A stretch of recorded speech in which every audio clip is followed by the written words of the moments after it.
Só mais um pouquinho. Bom, então, boa noite, gente. Nossa, adorei a conversa, foi um prazer. Eu acho que vocês têm que começar a realmente pensar, refletir sobre essas coisas. A gente vive em uma sociedade que normalmente está muito abalada, né? Não só no fato da pandemia, mas no fato de conflitos de ideologia, né? Semana que vem, a outra semana, vai ter protestos, daí um grupo quer protestar no mesmo horário. Boa noite, Felipe. No mesmo horário e mesmo local que outro grupo oponente, né? Já os governantes já estão com medo que dê briga, que dê quebra-quebra e não sei mais o que, de um lado, de outro. Então, a gente, na verdade, tem que rediscutir a nossa sociedade, né? Isso é um ponto extremamente importante. E, aliás, o marketing, ele tem um poder grande em rediscutir a sociedade, né? Ele tem um poder grande em entender o que a sociedade quer, o que ela precisa e como levar isso até a sociedade. Vocês têm que lembrar que o marketing não é só vender de qualquer jeito um produto para qualquer pessoa. Não, marketing é muito mais do que isso. Hoje a gente vai continuar falando das estratégias em canais de distribuição, né? Estratégias de marketing em canais de distribuição, e vocês vão ver que o marketing, que a gente chama de canais de marketing, no nosso caso aqui específico, ele tem muito poder. Ele tem uma condição que o leva a exercer uma pressão sobre negócios e sobre a sociedade. E a gente tem que trabalhar isso da melhor maneira possível, principalmente da maneira mais ética. Eu estava conversando com uma ex-aluna de engenharia civil e ela trabalha numa prefeitura na região metropolitana, e é interessante que ela conta assim, ó, professor, eu tenho que alugar um prédio, é, mas ele está em mau estado, pode cair em cima das pessoas, mas a prefeitura, por questões políticas, manda fazer isso. E daí eu não faço, e daí eu sofro pressão, e isso, e aquilo e tal. Mas ela está agindo de uma maneira ética, né? E o marketing, ele é muito importante nesse sentido também. Vocês agirem, trabalharem de uma maneira ética, né? E isso faz com que vocês trabalhem para a sociedade como um todo. Bom, pessoal, só um recadinho aí da pandemia, né? Eu li agora há pouco, antes de começar a aula, que já os nascidos em 99 e 2000 já vão começar a receber vacina. E eu acredito que vocês, muitos de vocês, já estão nessa faixa ou vão chegar logo nessa faixa. Então eu faço uma exortação a vocês aqui, que se tiverem oportunidade, tomem a vacina. É muito importante, tá, gente? É muito importante mesmo. A variante Delta, a variante indiana, ainda não está dominando, mas ela pode dominar. Os Estados Unidos estava há pouquíssimo tempo atrás, com uma média diária de mortes entre 300 e 400 pessoas. E os Estados Unidos já subiu para 1.500. 99% das mortes que estão acontecendo nos Estados Unidos são com a variante Delta e pessoas não vacinadas. Tem muita gente lá nos Estados Unidos que simplesmente não quer ser vacinada. Lá sobra vacina, eles caçam pessoas na rua para serem vacinadas. Então, assim, eu peço encarecidamente para vocês, quando chegar a hora, for oportunizado para vocês tomarem vacina, por favor, tomem vacina.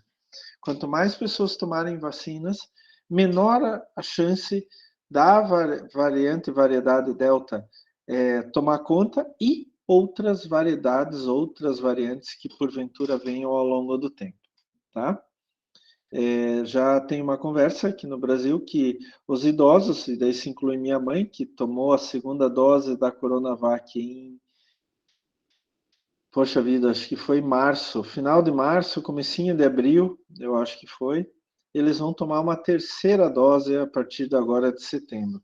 Então, isso é extremamente importante. Não percam essa chance, tá?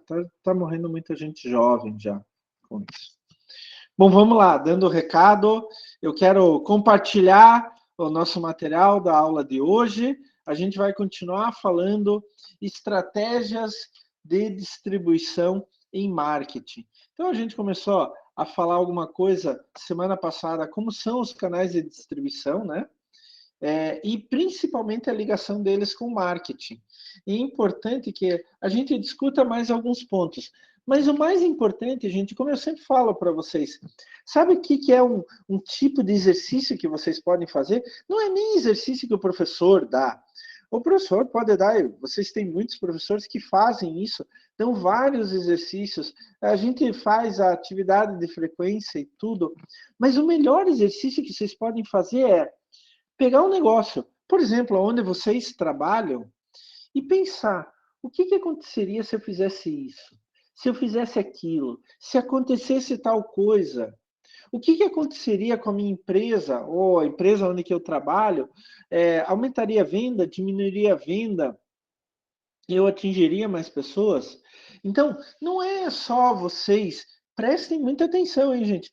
Não é só vocês decorarem o que o professor Klaus fala em sala de aula, os outros professores falam. Não é só vocês esperarem que os professores tragam exemplos, tragam exercícios. É vocês fazerem exercícios na cabeça de vocês. Então comecem a pescar esta parte teórica, digamos assim, e apliquem no dia a dia de vocês. Porque os professores trazem exemplos, os professores conversam sobre diferentes exemplos, mas o melhor exemplo é aquele que vocês vivem no dia a dia, tá? Então, façam isso. Eu aprendi a fazer isso, gente, ao longo da minha vida, não foi com professores, mas eu comecei a perceber isso. Então, algumas vezes, eu estou assistindo TV, um negócio lá que não tem nada a ver comigo, com o que eu faço no dia a dia, eu vou lá e começo, mas se eu pegasse isso daqui e colocasse no meu dia a dia, como que faria? Na minha atividade, o que aconteceria? Algumas vezes esse exercício é doido, é louco, né? Não chega em nada, absolutamente nada. Mas, muitas vezes, ele pode direcionar soluções, ele pode direcionar caminhos que você pode seguir, né? A gente pensa que uma coisa que a gente vê em outro lugar não tem nada a ver com a nossa atividade no dia a dia, mas pode sim ter a ver com alguma coisa no nosso dia a dia. Bom, gente, semana passada a gente terminou a aula falando sobre estrutura de canais, né? Então vamos continuar aqui. Dinâmica dos canais e as diferentes formatações. A primeira coisa que vocês têm que pensar quando vocês estão trabalhando com canais de distribuição, ou como a gente está falando agora, né? Canais de marketing, é como que ele funciona. Isso significa, qual é a dinâmica do canal? Quais são as formatações que ele pode ter? E daí cada formatação tem uma dinâmica diferente. A gente já vai falar que canais de distribuição são sistemas sociais. Se você começar a pensar, a comparar canal de distribuição a sistema social, já vamos chegar lá daqui a pouco. E daí vocês vão ver que isso pode ter dinâmicas diferentes em casos diferentes. Por isso que algumas vezes as empresas se dão mal em lugares diferentes do seu dia a dia. A gente não entende a dinâmica do local onde que a gente vai se instalar. Então, uma empresa americana vem vender um produto aqui no Brasil. Pode dar certo? Pode, mas pode dar errado. Por quê? A dinâmica da nossa sociedade é diferente que a sociedade americana. Ou você pega do Japão para o Brasil, da China para o Brasil. Por quê? A dinâmica é diferente. Culturalmente, são sociedades diferentes. E daí eu posso ter o mesmo canal de distribuição e não funcionar aqui. Por quê? As pessoas não gostam disso. Elas não trabalham com isso. Na Alemanha, por exemplo, quase ninguém usa cartão de crédito, muito menos cartão de débito. praticamente não tem cartão de débito na Alemanha. Você paga com dinheiro. Aqui a gente já está acostumado mais a trabalhar com cartões, mesmo porque para evitar de carregar dinheiro e etc. Isso são dinâmicas diferentes. Então, se eu não oferecer no meu negócio hoje pagamento com cartão, possibilidade de pagamento com cartão, aqui no Brasil, eu vou perder negócio, eu vou perder dinheiro. Agora, na Alemanha, se você oferecer com cartão, você não vai ganhar quase mais nada. Por quê? Essa dinâmica é diferente, tá? E assim, outra coisa que eu falei no final da aula passada é que quando a gente escolhe um canal de distribuição, é muito difícil mudar o canal de distribuição. Por quê? É muito caro.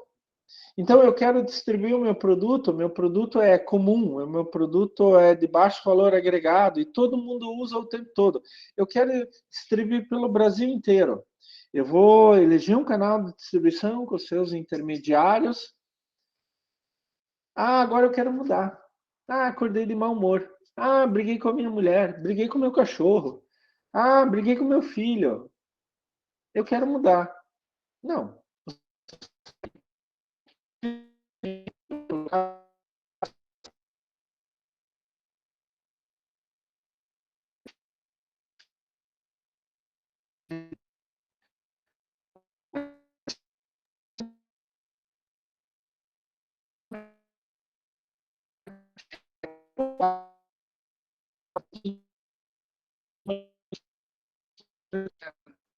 Então, é importante e ser uma possível competitiva. Se de marketing,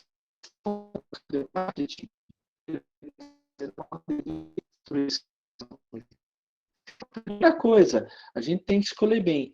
E como que a gente vai escolher?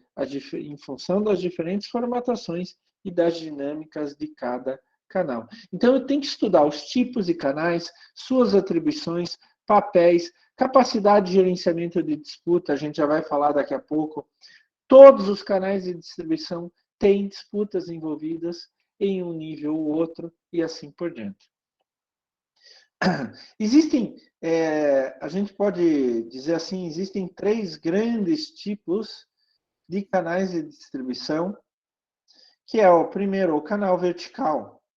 O canal vertical é aquele canal de distribuição comum, né? Que a gente está acostumado.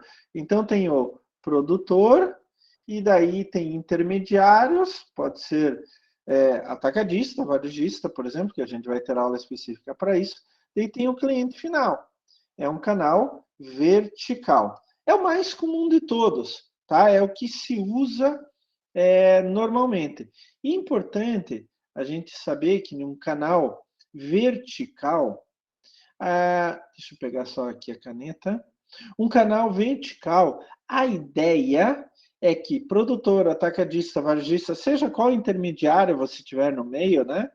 Pode ser um, pode ser outro, pode ser os dois, atuem em conjunto, em uníssono. Por quê? A ideia é que aumente o retorno de todas as partes. Então, todas saiam ganhando. Num canal vertical, não adianta o produtor ganhar pouco, ou o intermediário ganhar muito.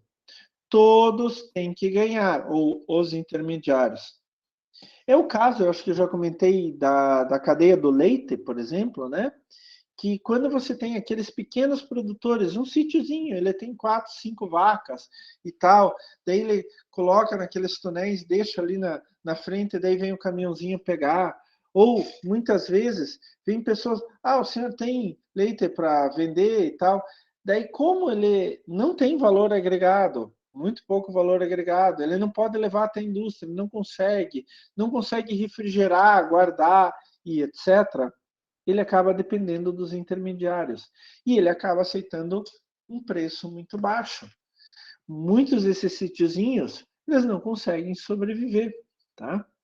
Então, o canal vertical, ele não tem como base, ele não tem como intenção destruir algum outro membro desse canal, né? Então, produtor, atacadista, varejista e qualquer outras coisas que possam existir no meio.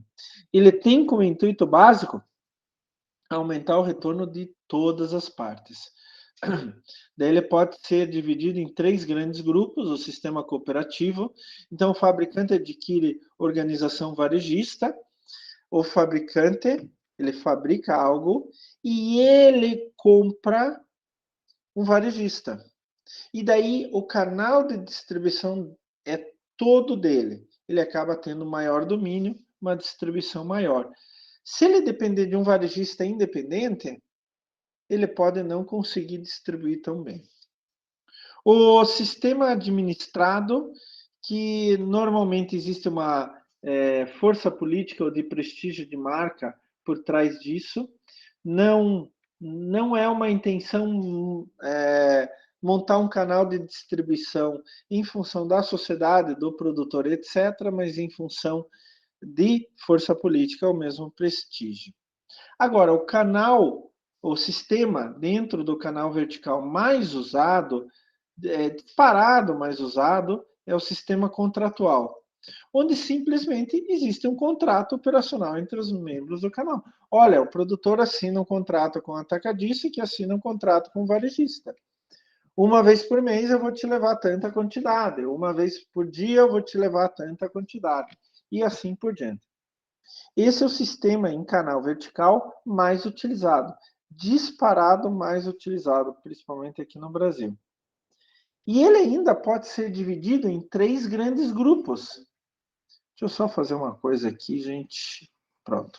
E ele ainda pode ser dividido em 3 grandes grupos: as cadeias voluntárias patrocinadas por varejistas, as cooperativas de varejistas e a organização de franquias. Então, as cadeias voluntárias patrocinadas por varejistas é quando eu tenho varejistas, lojas, né, que levam até o cliente final. A gente vai ter uma aula sobre isso, onde que simplesmente eles se unem. O que eles conseguem fazer? Normalmente são varejistas pequenos. O que eles conseguem fazer? Eles vão comprar, por exemplo, do produtor em grande quantidade, em maior quantidade, tá? E daí eles conseguem competir mais. A cooperativa de varejista é outra coisa. Elas são muito parecidas, as cadeias voluntárias e as cooperativas. A diferença é que as cadeias voluntárias é simplesmente, cara, eu tenho uma loja, você também tem, vamos comprar junto? Vamos comprar junto? Vamos lá negociar junto? Mas cada um faz a sua parte. Eu não misturo as duas lojas. A gente simplesmente vai para o produtor, olha, em vez de comprar eu 10 e ele é 10, nós dois vamos comprar juntos 30, tá? Então é um pouco diferente. Cooperativa de varejista é aquele onde que eles se unem, inclusive legalmente, para obter certas vantagens. Então vamos pegar, aqui no Brasil nós temos cooperativa para tudo que é lado. Então nós temos cooperativa financeira, que é, por exemplo, Sicoob e tal.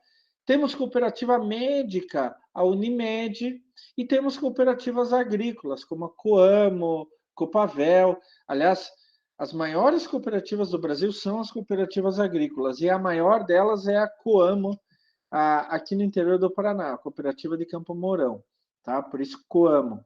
Só que a Coamo, por exemplo, atua em muitos estados, inclusive a Coamo atua no Paraguai também, tá? Mas o que é isso? Por exemplo, uma cooperativa de médicos, a Unimed, não estou fazendo propaganda. O que faz? Os médicos se unem.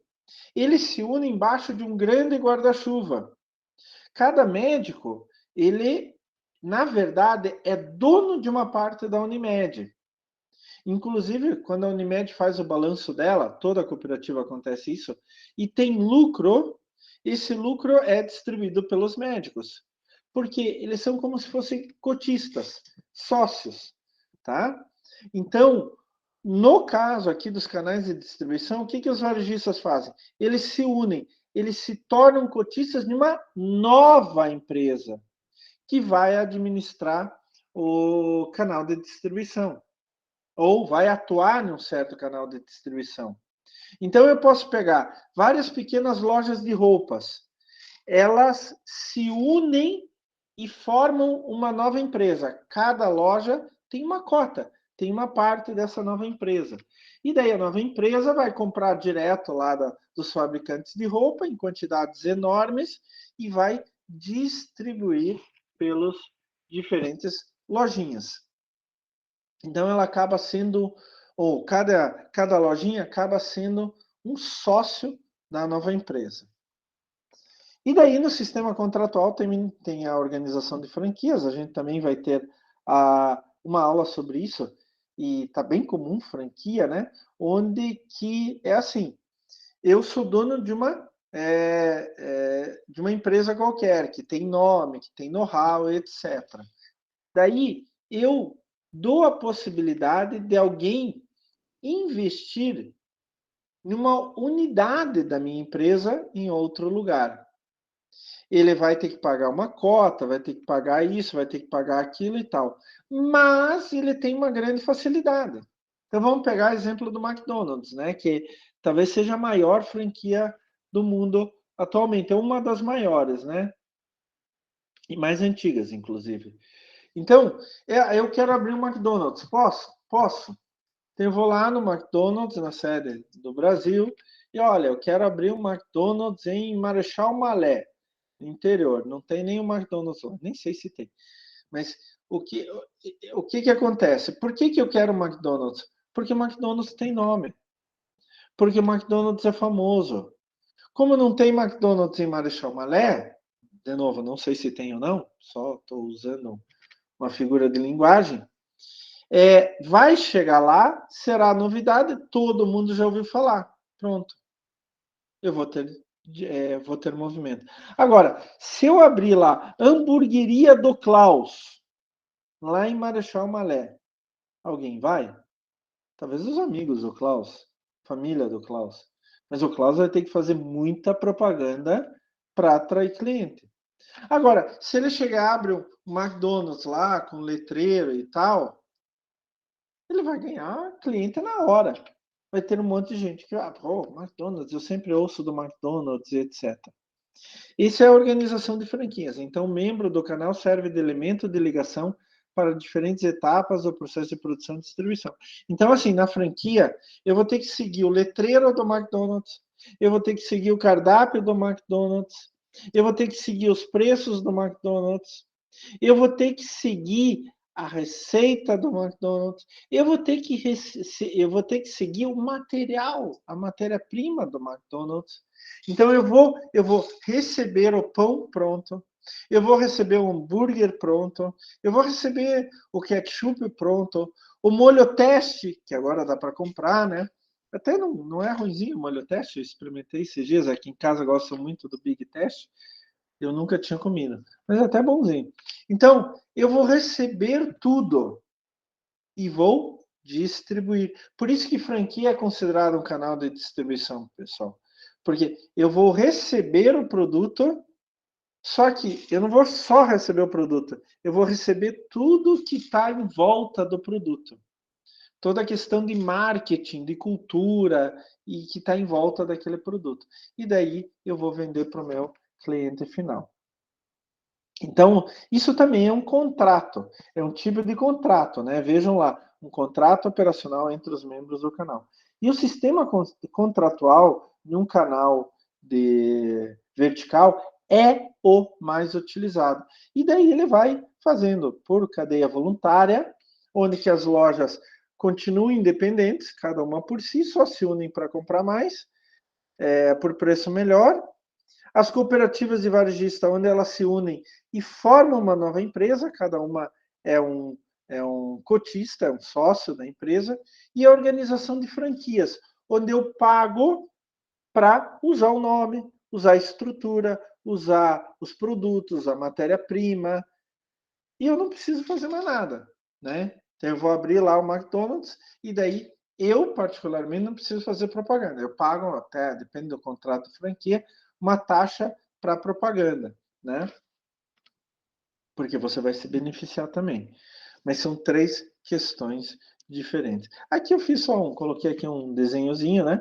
O sistema vertical de marketing, no caso os canais de marketing, né? Tem o cooperativo, corporativo, contratual e administrado. E o mais importante de todos, nunca mais se esqueçam disso. Deixa eu pegar minha caneta aqui. O mais utilizado de todos, sem dúvida nenhuma, é o sistema contratual, cadeias voluntárias, patrocinadas por atacadistas ou varejistas, cooperativas e varejistas e franquias e franchise. Tá certo? Daí a gente tem um canal horizontal, mas eu vou dizer para vocês, gente, o canal horizontal é até interessante e tudo mais, mas ele é pouco usado, né? Ele é bem pouco usado. Uma empresa adquire um concorrente e daí passa a ter mais participação mais intensa no canal. O problema é quando ela adquire, o problema é quando começa a aparecer monopólios. Isso pode ser uma prática ilegal e sofrer punições pelo sistema legal, né? Então, assim, como que eu vou explicar isso para vocês? Quando eu tenho um produtor, daí eu adquiro um atacadista, daí eu adquiro os varejistas. O que acontece? O preço que vai ser colocado não vai ser mais o preço do varejista, vai ser o preço do produtor. O produto que vai ser colocado não vai ser um produto que foi pedido pelo varejista, mas um produto que foi imposto pelo produtor. A quantidade é a mesma coisa, vocês podem unir, podem pensar no mesmo estilo. Então, assim, se isso não for bem administrado, pode aparecer ao longo do tempo como um monopólio. A gente já vai falar sobre isso. E daí é uma prática ilegal. Agora, o canal horizontal, ele também serve para unir em prol, procurando novas oportunidades de marketing. Então, quando duas empresas em um canal horizontal, elas trabalham juntas, elas podem combinar capital, elas podem combinar capacidade de produção e recursos de marketing numa sinergia. É a ideia do fazer mais juntas do que sozinhas.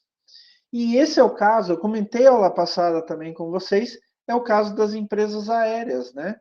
Então, a Latam se junta com a Lufthansa, elas são empresas diferentes, tá? São empresas independentes uma da outra. Só que elas se juntam para aumentar a capilaridade delas, ou de cada uma. Daí o conjunto das duas vai ter capilaridade maior. Então, se a Latam tiver com os lugares totalmente ocupados, os próximos clientes não são perdidos. Eles vão para Lufthansa e vice-versa. Então, uma acaba ajudando a outra, tá?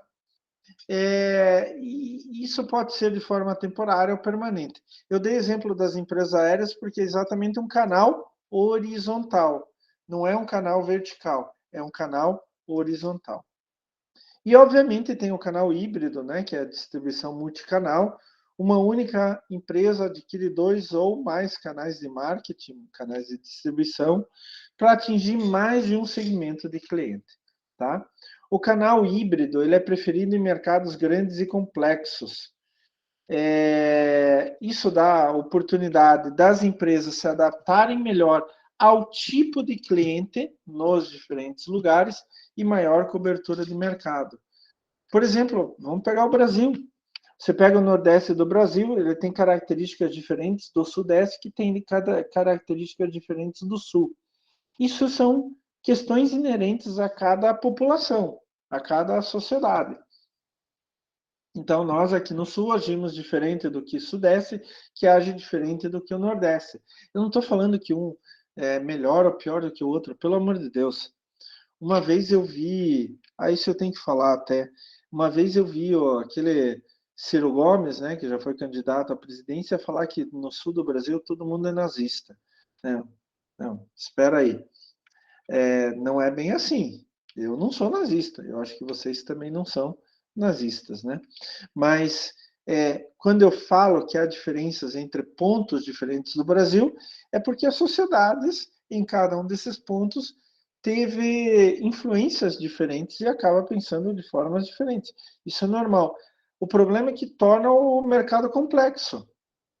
Eu tenho um produto ótimo que eu posso vender pelo Brasil inteiro, mas talvez no Nordeste seja melhor venda ponto a ponto. Aqui no Sul seja melhor venda em farmácia. Ou no Sudeste seja melhor venda em supermercado. Depende do costume de cada sociedade, né? E isso é um canal híbrido. Principalmente quando o alcance de mercado que eu preciso é muito grande. Agora, se eu quero distribuir só aqui no Paraná, bom, aqui já não tem tanta complexidade, porque é uma sociedade só. Tem características diferentes no norte do Paraná, o sul do Paraná, leste do Paraná, tudo bem, mas não são diferenças gritantes. Daí eu posso usar um canal só. Posso usar um canal vertical, normal, um canal horizontal, que não é tão comum, né? Mas não preciso usar um canal híbrido.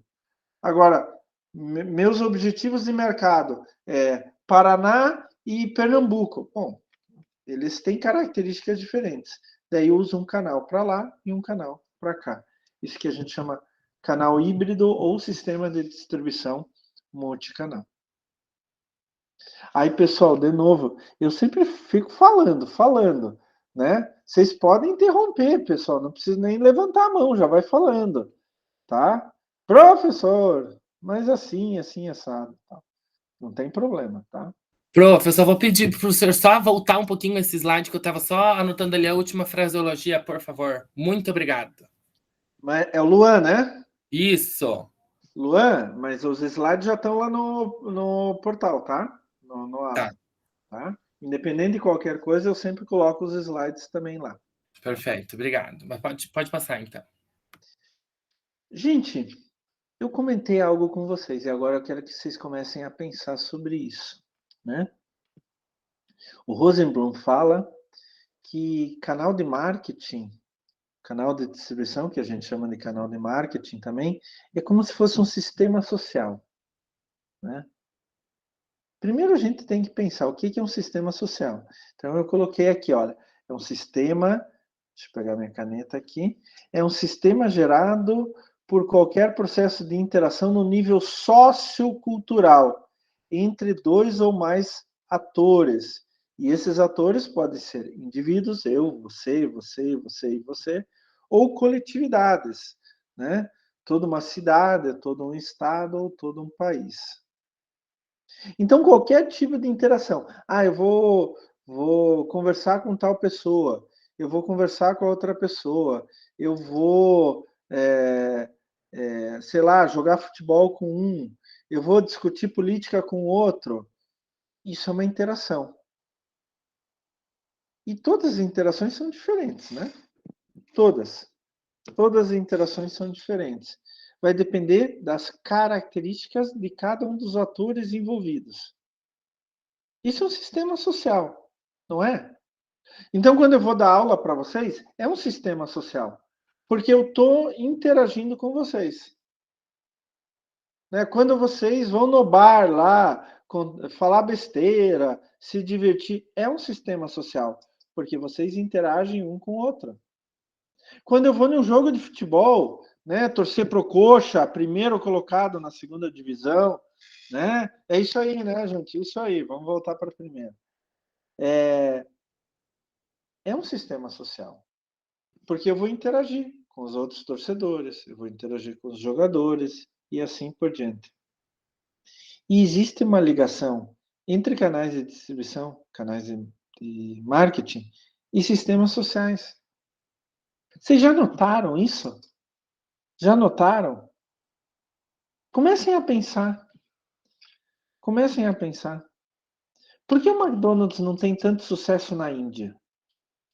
Por que eles tiveram que mudar o cardápio deles na Índia? Porque lá eles têm um sistema social onde que as vacas são consideradas sagradas na religião hindu. Então você não pode comer carne. McDonald's é toda a base de carne. Carne bovina, né? Pior, né? Tem aqueles lá de aves, né? De frango. Mas a maior parte do cardápio é de carne bovina. Então, eles tiveram que se adaptar. Quando eles entraram lá, eles tiveram problema. Tem gente que come carne bovina? Claro que tem. Mas é um mercado de mais de 1 bilhão de pessoas. Eles deviam estar ganhando muito mais. Mas por quê? Porque o canal de marketing que eles usaram com os produtos que eles tinham não combinava com o sistema social. Então, quando a gente fala canal de marketing, canal de distribuição, a gente tem que ter em mente que não é um sistema somente econômico. É um sistema comportamental. Comecem a pensar em vocês como consumidores. Comecem a pensar nisso. Por que as lojas têm que se enfeitar de tal maneira? Por que os vendedores se comportam de tal maneira? Vocês já pensaram nisso? Por que vocês vão no supermercado e o primeiro corredor é de tal produto, não de outro tipo de produto? Por que alguns produtos estão embaixo nas prateleiras e outros produtos estão lá em cima nas prateleiras? Quando a gente fala sistema de distribuição, canais de marketing, canais de distribuição, a gente não está falando de uma questão somente econômica, a gente está falando de uma questão comportamental. E daí entram várias coisas, como conflito dentro do canal, a gente já vai ver. Poder no canal de marketing, a gente já vai ver. Entram várias coisas. Então eu acabo administrando não só um sistema econômico, mas eu acabo administrando um sistema social. Eu acabo administrando um sistema comportamental. A gente tem que se lembrar que um canal de marketing, um canal de distribuição, ele sempre vai ter várias empresas. Sempre. E elas têm que atuar em conjunto. O problema é quando uma tem conflito de objetivo com a outra. Uma quer uma coisa diferente do que a outra. Num canal de distribuição, todas têm que ganhar. Se o produtor vende mais, ele ganha, mas ele vai distribuir mais, ele vai usar mais o serviço das outras. Então, algumas vezes, num canal de distribuição, canal de marketing, algumas empresas têm que abrir mão dos seus objetivos individuais para chegar a um objetivo coletivo. E o problema surge quando um enxerga que o outro impede a realização dos seus próprios objetivos. Daí entram os conflitos. A gente tem os conflitos verticais, a caneta aqui. A gente tem os conflitos verticais e horizontais. Aqui é um canal vertical, aquele primeiro exemplo. São os mais comuns, tá? De novo, o canal vertical é o mais comum. E aqui eu tenho um canal vertical com horizontal. Tá? E o conflito que se dá aqui como exemplo é um conflito horizontal. Então, o conflito horizontal é membros do mesmo nível. Olha aqui, eu decidi não ter só um distribuidor, um intermediário. Eu decidi ter dois. Mas daí eles vão conflitar entre eles. Por quê? Esse daqui ele tem uma margem de lucro maior, esse daqui não. O produtor está mandando para ele por um preço mais baixo, para o outro não. E daí eu não tenho mais um sistema somente econômico. Eu tenho um sistema comportamental. E daí eu tenho que administrar este confronto. É a mesma coisa num canal vertical, num conflito vertical. Por exemplo, entre o produtor e o intermediário, mas pode ser entre o intermediário e o usuário final, sem problema nenhum.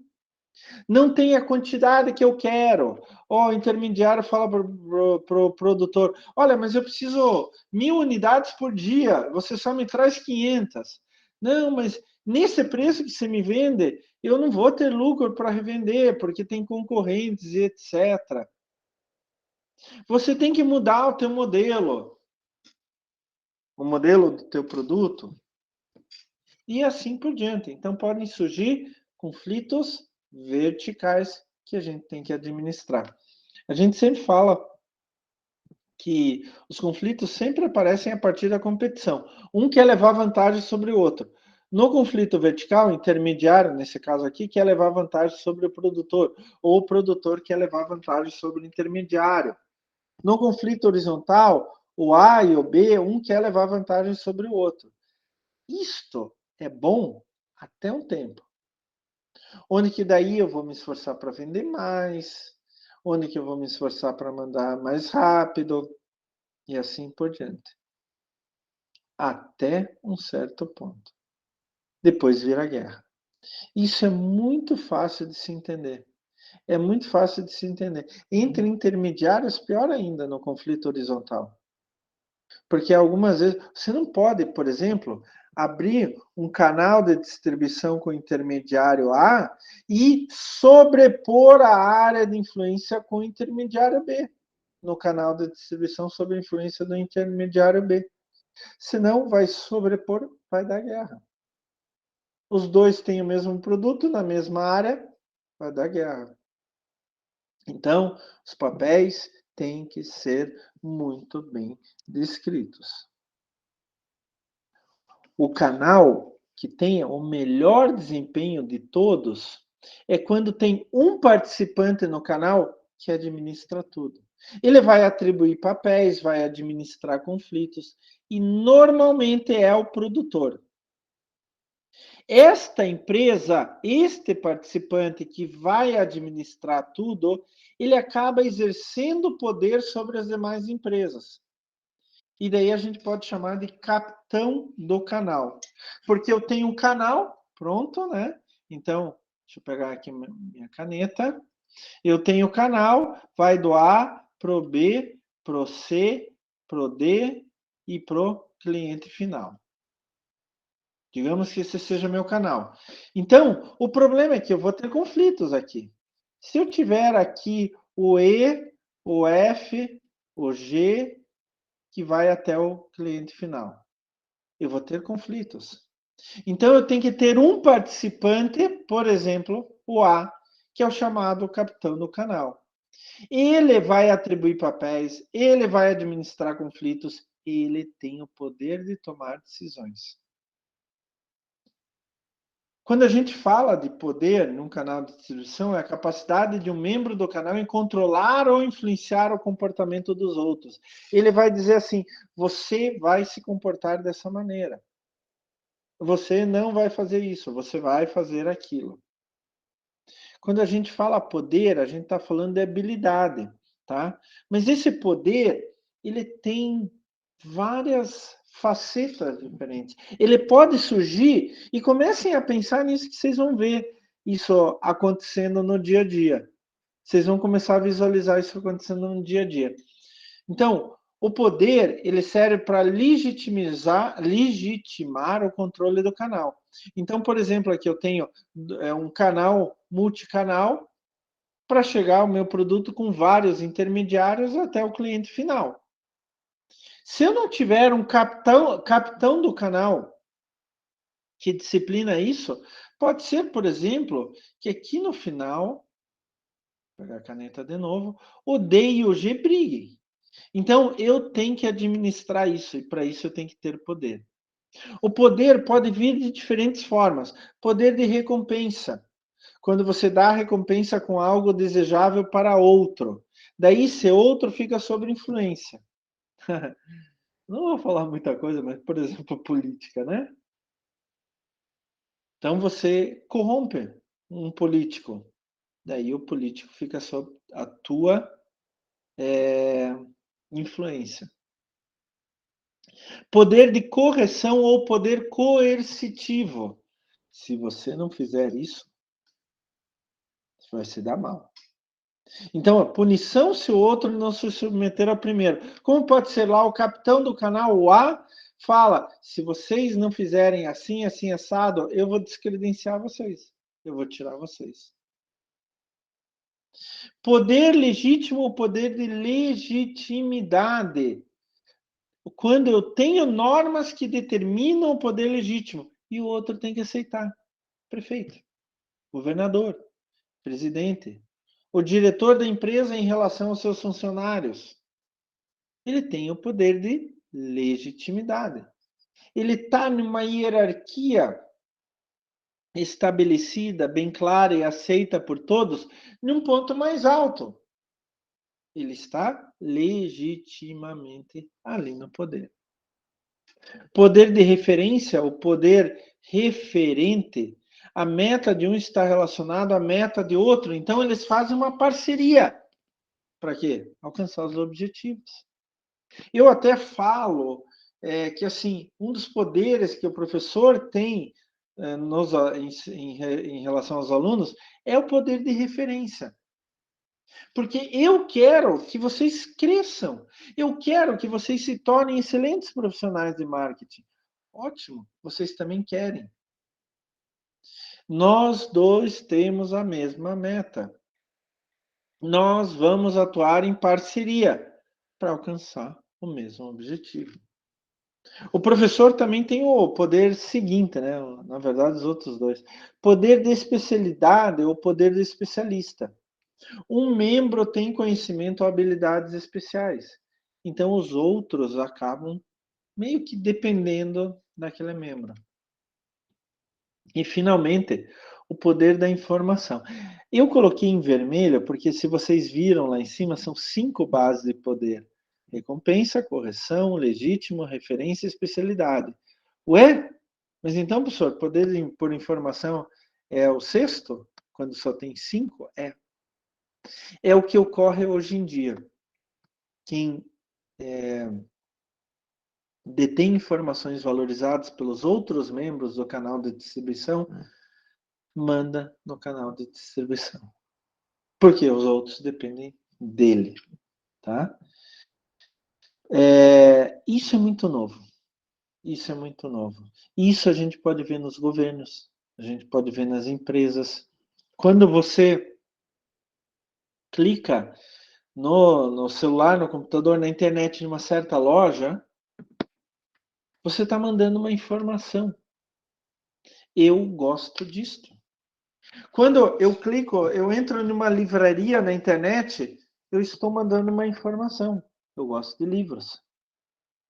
E pior, eu estou mandando uma informação dizendo que eu gosto de livros na área X. Eu, por exemplo, gosto muito de livros de história, fora os do meu trabalho do dia a dia, né? Então, eu estou mandando uma informação que eu gosto de livros X. Alguém coleta essa informação e vai vender essa informação. Os outros vão estar ligados àquele que tem a informação. Olha, eu sei que o Klaus gosta de livro, só que ele não diz qual. Ah, diga para mim qual livro que o Klaus gosta para eu entrar em contato com o Klaus. Não, você tem que me pagar. E daí ele vende essa informação. Esse é o chamado poder por informação. E, finalmente, pessoal, quando a gente vai criar um canal de distribuição, um canal de marketing, a gente tem que tomar decisões estratégicas. O Murphy, em 2000, falou que a distribuição, da mesma forma que os outros ingredientes do mix de estratégias de marketing, deveria ser encarada como uma série de sistemas de entrega de valor ao cliente. O que ele está falando? Quando eu vou decidir o que fazer no meu canal de distribuição, a primeira coisa que eu tenho que pensar, eu estou distribuindo valor ao cliente. Algo que ele vai precisar, que ele vai usar, que ele vai gostar, que ele vai presentear, algo que contém algum tipo de valor para ele. E para eu ter sucesso, eu preciso criar estratégias. Eu preciso fazer com que eu dê uma garantia, né, que da entrega do produto, serviço com agilidade, com conveniência, com redução de custo e maximização de resultado. Isso é estratégia. E daí eu posso tomar dois tipos de decisão. A decisão estratégica propriamente dito e a decisão tática, mas são duas coisas diferentes.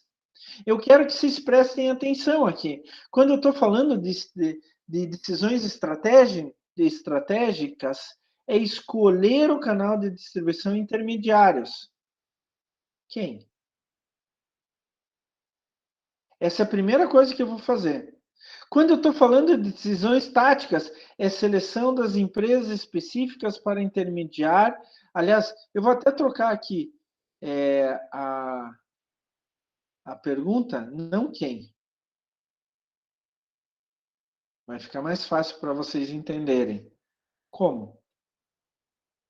E daí, nas decisões táticas, eu escolho quem. Para vocês entenderem,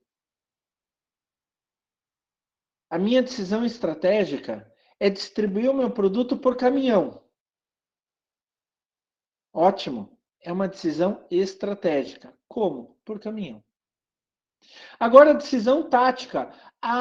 Eu vou pegar a empresa XYZ para distribuir meu produto por caminhão. São duas coisas diferentes. Isso que eu quero que vocês entendam. A decisão estratégica é o grande pensar. É o macro. Olha aí, ó. Até melhor, até fica mais claro. É o macro. Eu quero distribuir por caminhão. E a decisão tática é o micro. Eu quero caminhão desta empresa. A minha decisão estratégica é ter capilares muito grandes, quer dizer, atingir o mercadinho do seu Zé lá no cantinho. A decisão tática é quem vai fazer isso para mim? A empresa tal, tal e tal vai fazer isso para mim. Então, na decisão estratégica, você sempre pensa o macro. Na decisão tática, você sempre pensa o micro. Na decisão estratégica eu vou fazer uma faculdade de marketing. É uma decisão estratégica? É.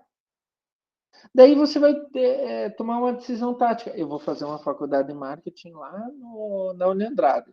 Eu vi falar que o curso lá é bom. Eu já decidi por marketing. Agora eu vou decidir qual universidade eu vou fazer. Então são dois grandes grupos, estratégica e tática. Pensem muito bem nisso, gente. E se vocês me permitem, assim, eu queria dar uma dica, um conselho para vocês, assim, de professor para aluno. A gente sempre tem que pensar isso em todo momento.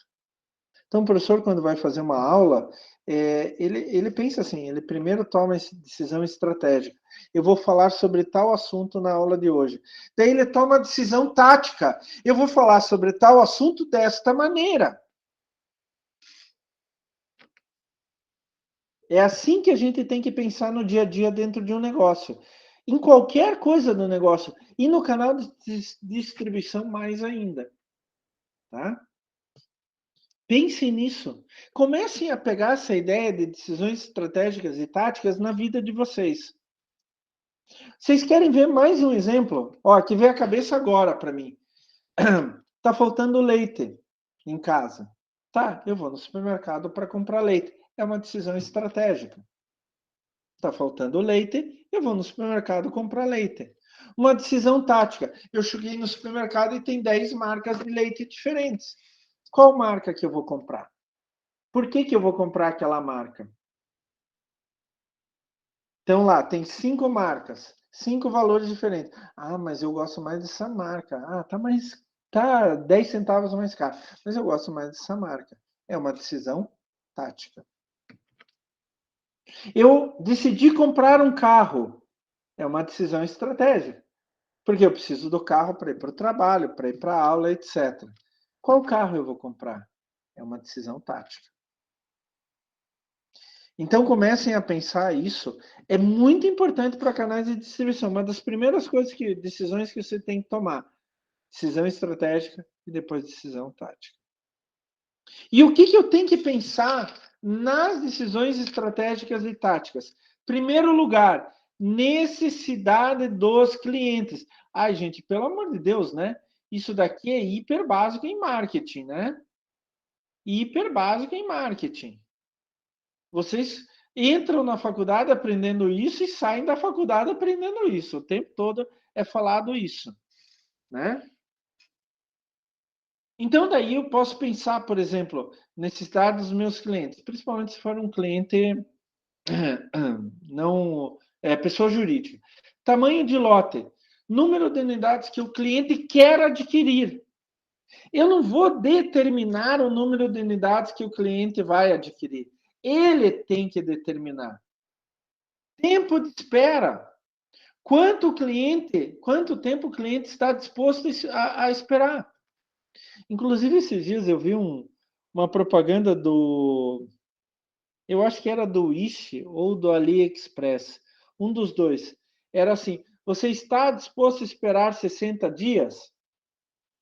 Que daí o valor é bem mais baixo. Conveniência espacial, grau de disponibilidade do produto, número de lojas, por exemplo, ou locais de venda do produto. Variedade do produto, qual é o nível de variedade oferecido? E apoio de serviço. Eu tenho serviços adicionais. O cliente pode pagar com cartão, tem serviço de entrega, instalação, manutenção, etc. Isso é necessidade do cliente. E cada canal tem uma característica. Pode ser que eu tenha um canal que não leve o tamanho de lote que eu preciso. Pode ser que o outro canal tenha muita espera. Um conhecido meu, ele tem uma fábrica de adubo lá em Paranaguá. E ele distribui adubo por todo o Paraná, Mato Grosso do Sul, um pouco em São Paulo, um pouco em Santa Catarina. Mas não é tão grande, não é para o Brasil inteiro. A fábrica é relativamente pequena. E daí eu estava conversando uma vez sobre os canais de distribuição dele, porque adubo é uma mercadoria de baixo valor agregado. Ele custa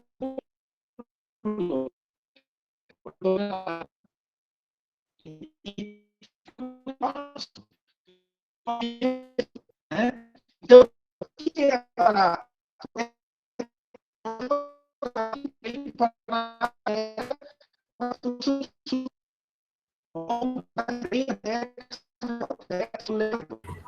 Professor, tá travando.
Pessoal, vocês estão me ouvindo? Agora sim. Agora sim. Agora sim.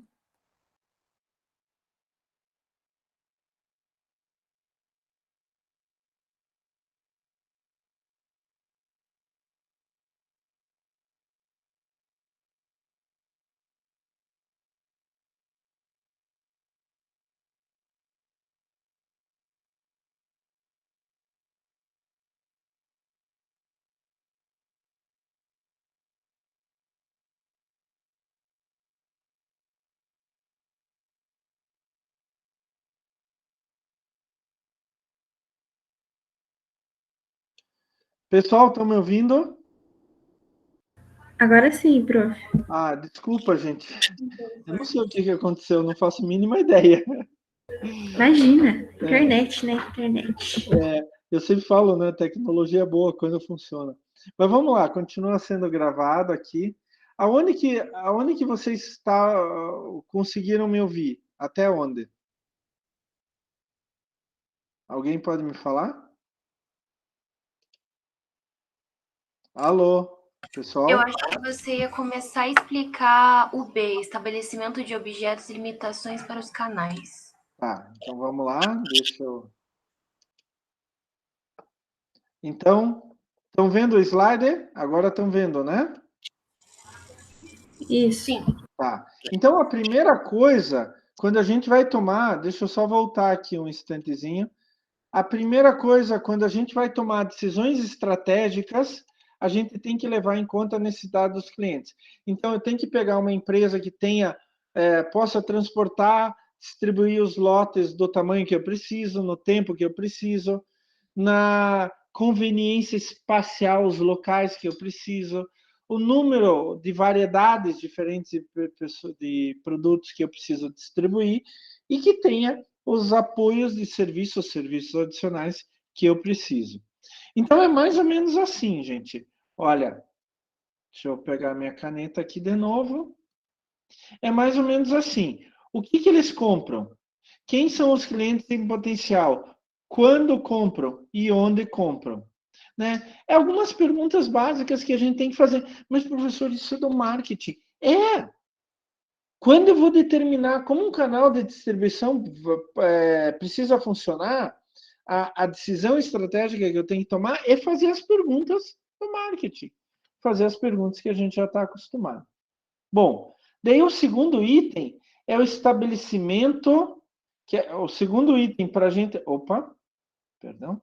O segundo item que a gente tem que levar em conta para determinar a estratégia dos nossos canais de distribuição é estabelecimento de objetivos e limitações para os canais. Isso é decorrente da natureza do produto, características da empresa, características dos intermediários, fatores ambientais e etc.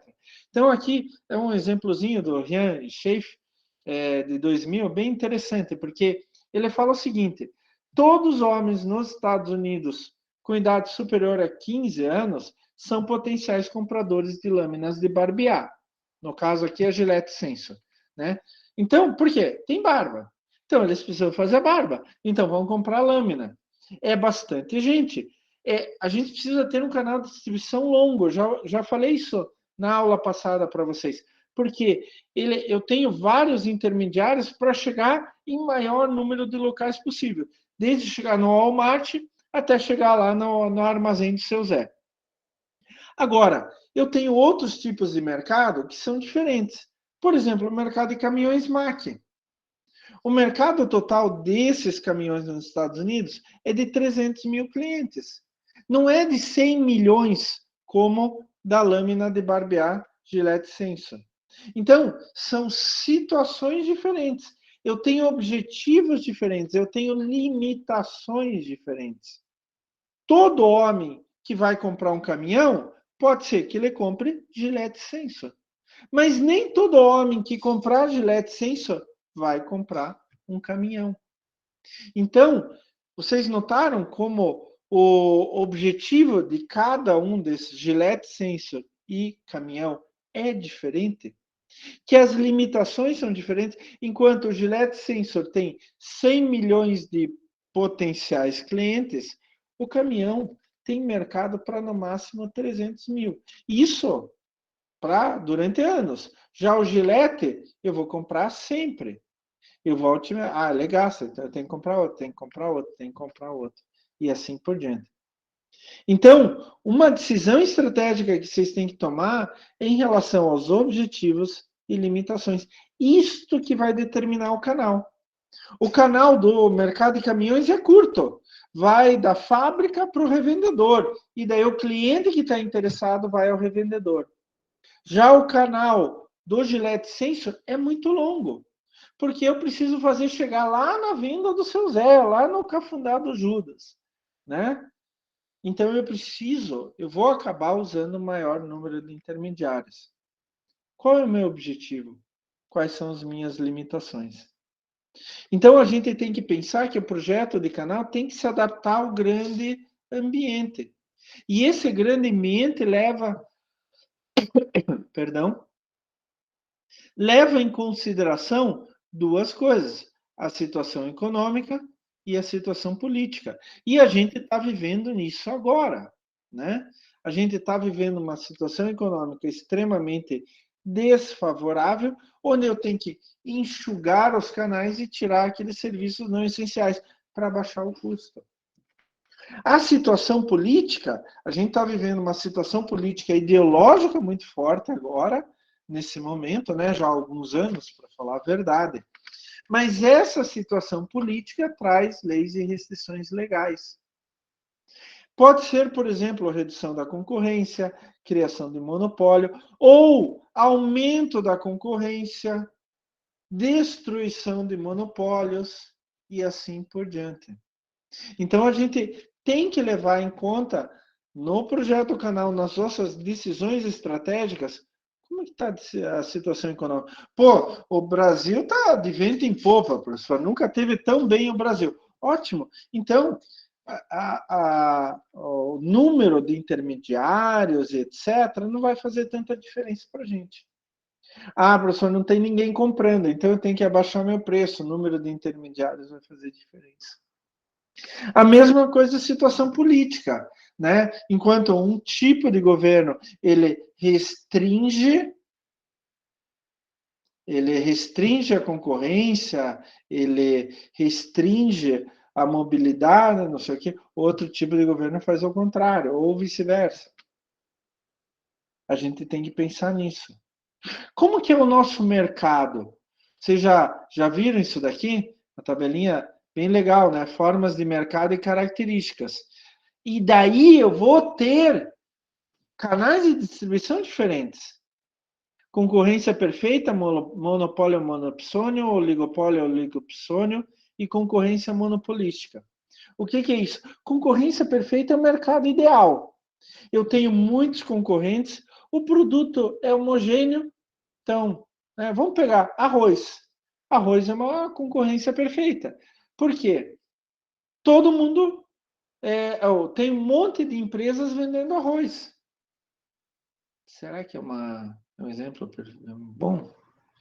Mas, bom, vamos dizer assim, tem milhares de atacadistas e varejistas de arroz. Milhares de produtores de arroz. Então, eu tenho muita gente vendendo, muitos competidores. Arroz é arroz.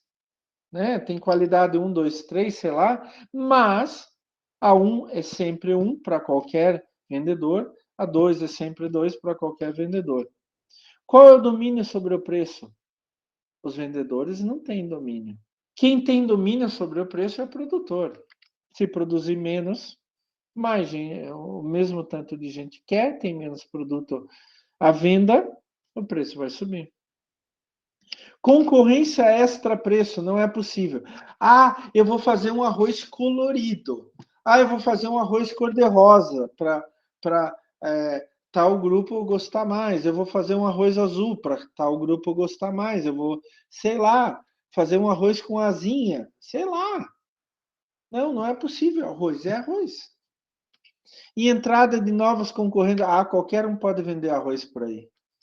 Essa é a concorrência perfeita. Né? Quem domina o preço, na verdade, é o consumidor. No monopólio, eu só tenho um oferecendo aquele produto. E pior, não tem como substituir aquele produto. Ou eu compro dele ou não compro. Então, ele tem total domínio do preço. Ele que manda no preço.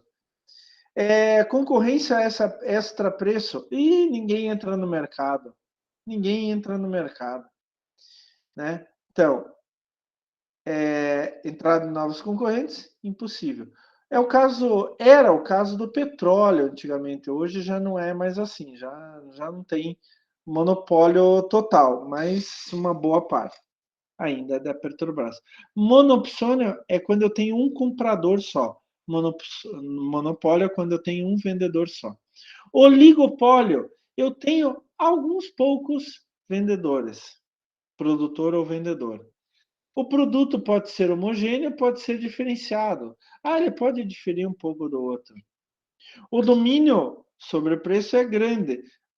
Mas como tem alguns concorrentes, não é tão fácil dominar o preço que nem no monopólio. A concorrência extra-preço é grande. E daí entra um exemplo bem legal. Celular, smartphone. Você não tem muitas marcas de smartphone, né? Você tem a Samsung, tem o iPhone, tem LG. O que mais, gente? Quem tem mais de marca de celular? O que tem mais de marca? Vocês entendem mais do que eu? O que tem mais de marca? Samsung. Samsung eu já falei. iPhone. Xiaomi, sei lá. Xiaomi. LG. O que mais?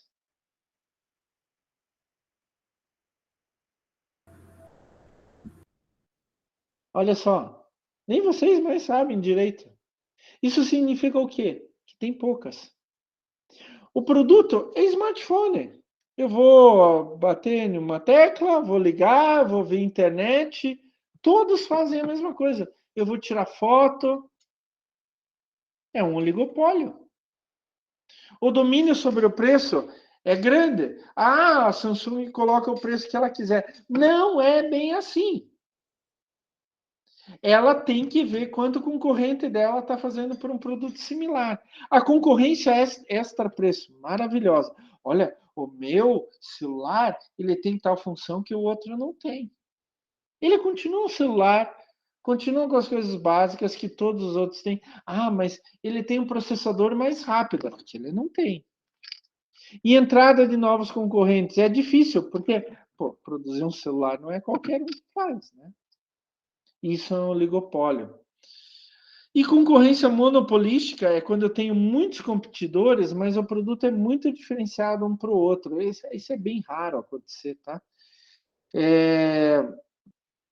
Eu posso facilmente pular de um para outro por causa do produto, da diferenciação de produto. Domínio sobre o preço é reduzido, concorrência extra-preço é considerável, principalmente por causa de patentes, e entrada em novos concorrentes é fácil. O que pode acontecer? Eu estava falando para vocês. A gente tem que se adaptar à situação econômica e situação política. Olha aqui. Um monopólio, por exemplo. O monopólio não pode existir. O monopólio ele domina o mercado e ele determina preço. Então, o que os governos fazem? Quebram monopólios. Assim aconteceu com Standard Oil, uma empresa petrolífera, no começo do século XX, lá nos Estados Unidos. Ela tinha praticamente um monopólio sobre o petróleo nos Estados Unidos. Família Rockefeller, vocês já devem ter ouvido falar. Foram das pessoas mais ricas, até hoje são das pessoas mais ricas do mundo. Família Rockefeller. Tem o Rockefeller Center lá em Nova York, etc. Né? Então, o que acontece? Eles dominavam, eles determinavam totalmente preço, para quem eles queriam vender e etc. Dominavam todos os canais de distribuição, isso é meu, pronto, acabou. Daí o que o governo americano fez? Ele obrigou a Standard Oil a dividir, acho que era 10 ou 12 partes. E muitas das grandes petroleiras americanas de hoje em dia são filhas, são derivadas da Standard Oil. Então, a gente tem que levar em consideração. Se eu estou no mercado de concorrência perfeita, é um canal de distribuição. Se eu estou no oligopólio, é outro canal de distribuição. Se eu estou no monopólio, é outro canal de distribuição. Concorrência monopolística é mais difícil acontecer. A gente tem que tomar uma decisão estratégica em função da situação econômica, que, nesse caso, pode estar atrelado à situação política. Eu posso ter a criação de leis contra o monopólio, contra o oligopólio. Pode acontecer. Em terceiro lugar, eu tenho que, para determinar minhas decisões estratégicas, identificar as opções de canal. Então, eu já sei quais as necessidades dos clientes, né? Vamos voltar aqui, olha. Eu já sei quais são as necessidades do cliente, eu já sei quais são os meus objetivos e minhas limitações, e agora eu vou identificar, a partir disso, quais são minhas opções. Essas opções são dadas, gente, em função dos clientes, das necessidades dos clientes, dos meus objetivos e limitações. Daí só que eu vou escolher meu canal de marketing, meu canal de distribuição. Eu tenho que escolher o canal mais adequado para determinado produto, em função dos clientes, em função dos meus objetivos, em função das limitações. Daí o que eu vou escolher? Os tipos de intermediário, varejo, atacado, por exemplo, franquia. O número de intermediários, quantos? 1, 2, 3, 5, 10, 20. E qual é o papel, qual é a responsabilidade de cada intermediário? Ó, você tem que fazer isso. O atacado faz isso, o varejo vai fazer aquilo. E assim por diante.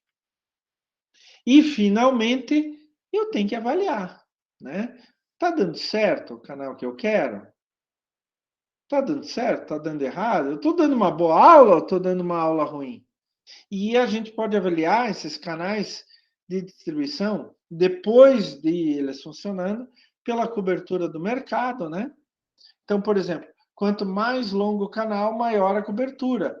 Mas se o canal for muito longo, ele tem um grande número de intermediários. Eu tenho que avaliar pelo controle dos canais. Então, quando eu vou escolher intermediários, eu estou transferindo um certo grau de controle sobre o produto. Então, ele pode começar a tomar decisões. Por exemplo, eu vou vender meu produto através do supermercado, meu varejista. Daí, pode ser que o supermercado coloque meu produto lá no finalzinho da prateleira, lá no chão. Isso é bom ou isso é ruim? Isso é ruim, porque quem que anda assim, olhando para baixo? Quem que anda olhando para baixo? Pouca gente, né? Pouca gente. A média da altura do brasileiro é entre 1,60 e 1,70. Então, juntando, né, homens e mulheres, em torno disso. Então, o meu produto ideal é que fique na linha da visão do meu cliente, na prateleira. Nem muito alto, nem muito baixo. Se eu não tenho controle sobre o meu produto lá no supermercado, ele vai colocar meu produto lá embaixo, daí vai ser menos vendido. Outra coisa que eu tenho que avaliar também é a questão dos custos, né? O meu intermediário é especialista em levar o meu produto para certo lugar. Então, ele tem que ter a maior eficácia e eficiência possível e fazer no menor custo possível. Senão, eu posso trocar de canal de distribuição, ou melhor, trocar de intermediário, né? O canal de distribuição fica o mesmo, só que o intermediário muda. E eu também posso avaliar pelo critério de adaptação. O meu canal de distribuição é flexível o suficiente para que, se houver uma mudança no mercado, ele possa se adaptar a isso? Por exemplo, eu tenho um novo mercado consumidor. Ou, por exemplo, o meu mercado consumidor mude de supermercado para shopping, ou de shopping para supermercado. Então, o meu canal de distribuição ele tem flexibilidade para isso? O que aconteceu agora com a pandemia? Então, o meu canal de distribuição era especializado em shopping. Os shoppings fecharam, gente. A maioria ainda está fechado ou está com sérias restrições. Qual que é o meu canal de distribuição? Eu vendo roupa. Qual que é o meu canal de distribuição? Agora eu tenho que mudar, eu tenho que flexibilizar. Eu vou vender por internet. Mas eu preciso ainda entregar na casa das pessoas. Eu preciso fazer aquele produto chegar para as pessoas. Isso é adaptação. Isso é flexibilidade. E olha só. Olha os níveis de decisões estratégicas que a gente tem que tomar quando a gente vai montar um canal de distribuição, um canal de marketing. Primeiro, quais são as necessidades dos clientes em relação ao canal? Quais são os objetivos e limitações em relação a cada canal? Quais são as opções de canal a partir disso daqui, tá? A gente vai escolher, vai determinar as opções a partir dos 2 itens anteriores. E, finalmente, fazer a avaliação do canal. Prestem muita atenção nessas decisões estratégicas. Elas são base para vocês.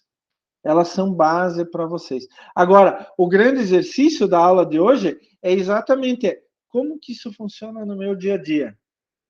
Como que eu posso aplicar isso? Ou vocês podem pegar alguma coisa de um produto que vocês gostem, como que funciona aquele canal? Quais são as características dos clientes daquele canal e assim por diante. É muito legal se vocês começarem a pensar nisso. Eu estou pensando em um pequeno negócio agora, bem pequenininho mesmo, assim, mais para fazer do que para ganhar lucro. Mas eu estou fazendo exatamente isto. Então, eu sei qual é o meu público-alvo. Que tipo de material meu público-alvo quer? Que tipo de produto meu público-alvo quer? Quais são os meus objetivos e quais são as limitações para chegar este produto até o meu público-alvo? Daí, qual o canal de distribuição que eu vou escolher a partir disso?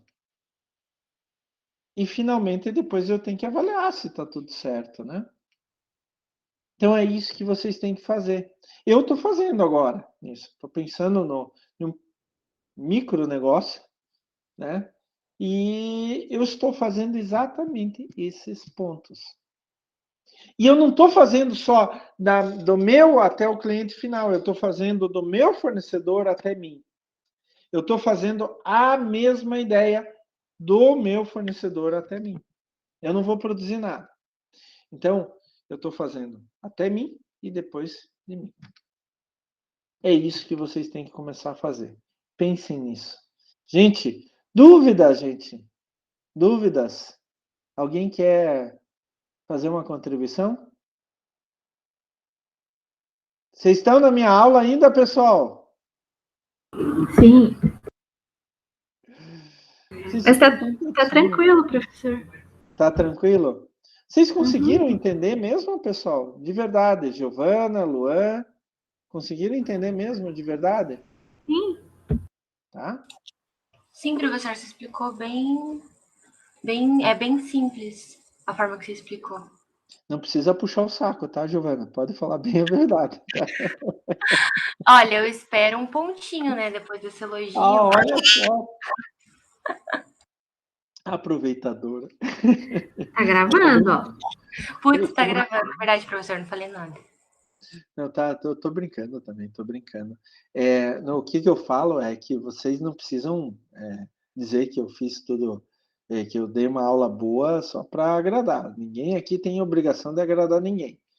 A gente tem a obrigação de entender as coisas, de imaginar, de raciocinar as coisas.